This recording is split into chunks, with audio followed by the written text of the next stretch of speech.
everyone, it's great to see you.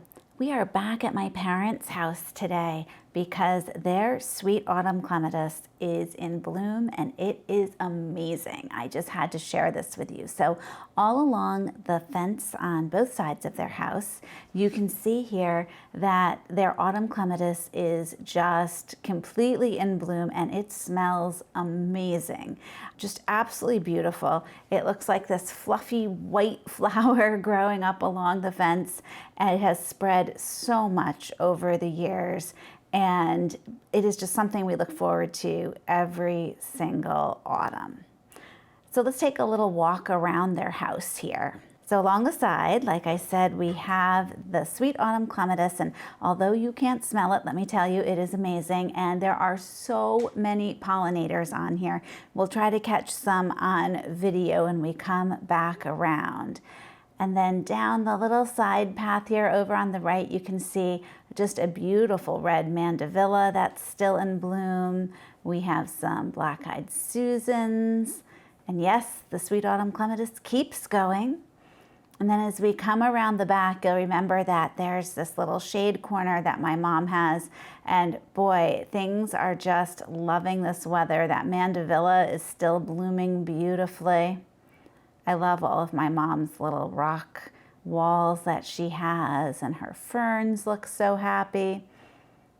And there's one of her big hostas in bloom. And we'll just turn the corner here, and you'll see up front there's more autumn clematis there. And it is doing very well on this side too. You know, it really reseeds itself, so mom didn't plant all this clematis to begin with. It just has spread over the years. Let's see if we can get a close-up of those pollinators. So here's a couple of them, but it's really just buzzing. There's little tiny bees and big bees, and I am not a bee expert, so that's about my description of the bees, but you know, just many, many kinds. In fact, someone was over visiting the other week and they were like, wow, you have honeybees here too. And I'm not sure which ones those are, but everybody is very, very happy on the autumn song clematis. The other thing I really want to point out in my mom's yard is, of course, you know she loves daylilies, and we had taken a look at some of those when they were in bloom. But my mom leaves a lot of her stalks of the daylilies up until autumn. And while I cut mine down early, there are some benefits to leaving those stalks up, and this particular picture is a great example of that. Up on top, you can see the green seed pod. So in there are some seeds that can be harvested in the future. And then on the stalk down the bottom, you can see two baby daylilies. So we call these proliferations, and they grow on the stem. Not all daylilies do this.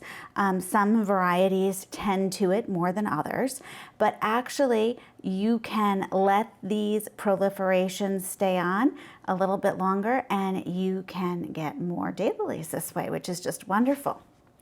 So looking at this green seed pod, your seed pods, if they look like this, are not ready yet to be harvested when they are green. Instead, you have to wait till they turn this brown color. They get dried and then they burst open on top. And when you look at the top of them, you can see these little black seeds that are in there, and you can shake them out in your hand and save them.